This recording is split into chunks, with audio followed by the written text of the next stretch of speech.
There's been countless underdog movies, either fiction or nonfiction, but could this story about the Nike and Michael Jordan partnership be at the top of that list?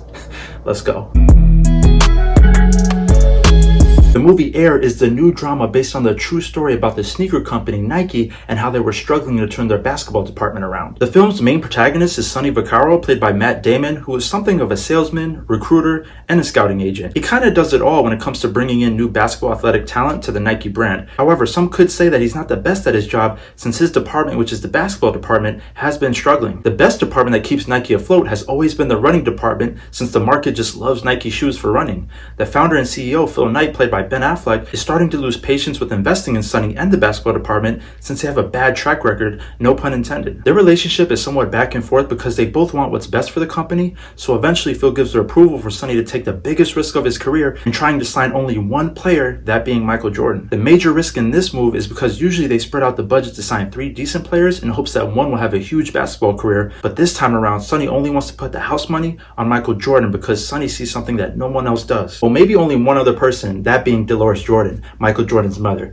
So Sonny does the unthinkable. He kind of breaks business rules and practices by showing up to her house uninvited to introduce himself. Every single step this guy takes is a huge risk, which is kind of the theme of this movie and what I love most about it. And it all starts off with him noticing something special in the highlight of MJ hitting the game-winning shot back in college. Watching how Michael prepares for the shot and the confidence he has is what inspired Sonny to invest in Michael, because he believes with a winning attitude like that, a person could never lose. But back to the theme of risk, I really liked how this story had back and forth dialogue between Matt Damon and Ben Affleck's characters. Phil Knight took such a huge risk when first starting the Nike company, and there's moments in this film where Ben Affleck's character Sonny has to remind him of that risk that he took and to always believe in that. Because risks such as that, they do pay off if done correctly and if you believe in yourself and the team. But the stakes are pretty high at this moment in time because Nike is the worst performing shoe company back in the 1980s. So a huge move like this, a huge risk like this, especially on one player, it could either save the company or completely destroy the company. Now, most of you guys should know the outcome of this true story of how the Nike brand and Jordan brand are billion-dollar brands at this point, with having the most market share,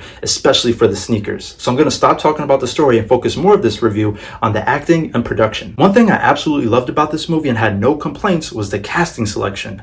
Michael Jordan even said himself that he would not approve the script unless they get Viola Davis to play his mother. Plus, he said they had to include Howard White in the story since this guy was crucial for Michael's relationship with Nike as one of the vice presidents. And did I mention that this guy was played by the one and only Chris Tucker, who was so hilarious even with this being a drama? And I almost forgot to mention that Michael also wanted George Raveling to be in the story since this was another important person in his life at the time. And this was one of the first main dudes behind the scenes telling Michael to sign with Nike and give them a chance. And during this time, Michael never personally wore Nike shoes since he loved Adidas, so you can imagine how it was difficult for Nike to sign him if it wasn't for these important people in his life. And this character was actually played by Marlon Wayans, however, he's only in the movie very briefly. But other than that, shout out to Jason Bateman, who played Rob Strasser, who was the director of marketing, Chris Messina, who played David Falk, which was Michael's agent, and Matthew Maher, who played Peter Moore, who was the shoe designer with the vision for the famous sneaker and logo. Every single actor brought their A game for this project, so I'm gonna just leave it at that. But to get more into the production side of things, not sure if you guys knew this, but the director of this movie is actually one of the actors in this movie, which is Ben Affleck. He's directed movies such as Argo and The Town, so he's definitely not new to being behind the camera. Now, overall, I think he did a pretty good job at bringing this story that most of us know to the big screen. Since I did go to business school and currently work in corporate America, I can appreciate how they set up and portrayed those office scenes. I mean, granted, it was back in the 1980s, but for you guys that don't work in an office, you're not missing much, right? It's pretty much the same thing. People always in and out of office, either working at their cubicle or engaging with others for teamwork. And that's pretty much what you get here. Since this movie is about Nike as a company, the drama is more so a business story rather than a sports story. So for you guys that don't know, don't be like me, because I did kind of go into this. Don't go into this expecting any crazy action sports scenes, especially with Michael Jordan. Obviously, if it wasn't for Michael Jordan, we probably wouldn't have this movie. We might not even have Nike at this point. So the movie, although it does center around him as a person, as a brand, we actually never see his face. You see the actor walking throughout scenes, such as the backside of him or even the back of his head, but you don't see his face. And I actually think this was a good decision for the script because it doesn't take away from the other characters, especially in The Office, or even his parents. So I know some people, some fans of Michael Jordan could be disappointed watching this movie, but we have to keep in mind that they do shine a light and give so much respect to his parents, especially his mother. She's kind of like the hero of this story. Both of his parents were just portrayed so beautifully in this story, especially his mother, Dolores, as I just mentioned, played by Viola Davis. Every scene, she's just so cool, calm, and collective. So story and acting wise, I'm perfectly fine with this. I really enjoyed this parts of the movie. My only thing, because when I watch a movie, sometimes I do focus in on the editing and the tempo. And the tempo and the pacing for this movie, I feel like personally, it's just a difference. It could have been a little bit more upbeat. Because as I said before, going into this, yes, it's about the company, but we're talking about Nike and Michael Jordan here. I don't want to say the pacing felt very slow, but I guess in my mind, I thought it would have been something similar to the new series on HBO Max about the Lakers dynasty called Winning Time. The show is probably way too fast and extreme with the editing and storytelling, but all I'm saying is that Air felt a little bit on the slower side, which is fine since that's probably literally how the offices were at Nike back then. So now another plus minus for me personally is the music in this movie. The plus side is that this is probably one of the best soundtracks I've ever heard in a movie. I mean, every song that they selected from the 80s was a banger. It was a major hit. However, when I watched this in theaters, I think it was my theater personally. Because I spoke to one of my friends, he said his theater was fine. But for me, it just sounded like every time the song played, it just sounded kind of faint and in the background. It didn't sound super loud like a normal song would be playing.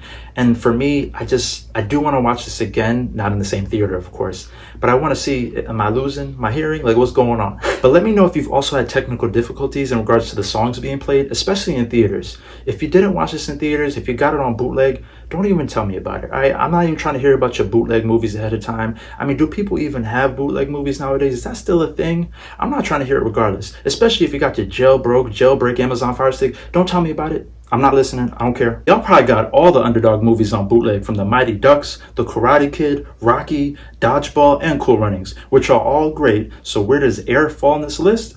Not above Cool Runnings, because that's the greatest Underdog story ever. Feel the rhythm, feel the rhyme, get on up. It's bobsled time. Come on.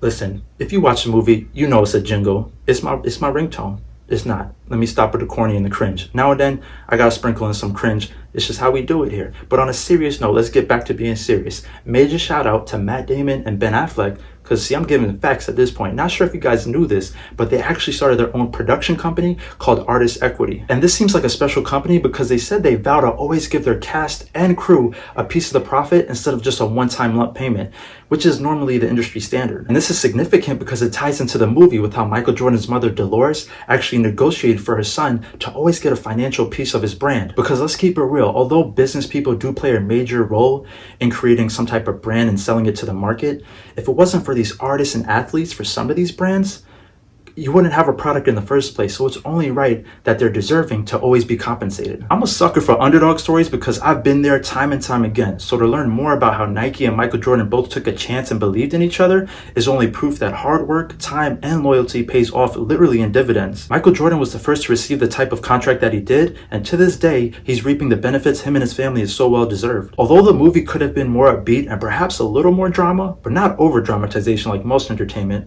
I do think the story portrayal of the importance to always remembering to take risks is essential for anyone who is striving for greatness. This movie I would recommend at least watching one time to see if it's the type of movie and story for you. Money's gotta be the shoes. Shoes. You sure it's not the shoes? I'm sure, Mars. So yeah, I wouldn't say that I was in love with this movie, but I was torn between, is this good or okay?